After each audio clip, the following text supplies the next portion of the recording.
অভিনয় শিল্পী এবং একজন পুরুষ অভিনয় শিল্পীর জেন্ডার ডিসক্রিমিনেশন করেছেন। আমি আসলে জেন্ডার ডিসক্রিমিনেশন এই জায়গাতে ভ্যালুয়েশন ওইভাবে বলবো না। একজন অভিনয় শিল্পী এবং হচ্ছে আমার কাছে যেটা মনে হয় আপনাদের দেখার পয়েন্ট অফ ভিউ যদি চেঞ্জ করেন তাহলে সবকিছু চেঞ্জ হয়ে যাবে। That's it, nothing else.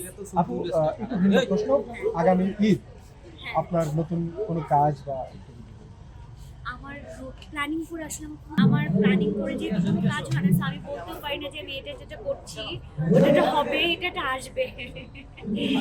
So, এই যে হুটহাট করে কাজ করছি এইগুলাই আসছে, তো ওইভাবে করে এখন বলতে পারবো।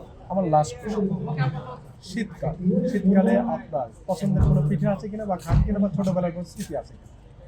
শীতকালের পিঠা বলবো না, আমি এমনিতে পিঠা খুব পছন্দ করি, খেতে খুবই পছন্দ করি। আর শীতের সময় হলে একটু বেশি পিঠা খাওয়া হয়, বিকজ ওয়েদারটাই ডিমান্ড করে যে একটু পিঠা খেতে হবে। সো হ্যাঁ, পিঠা খাই, ভ্যারাইটি পিঠা খেতে পছন্দ করি।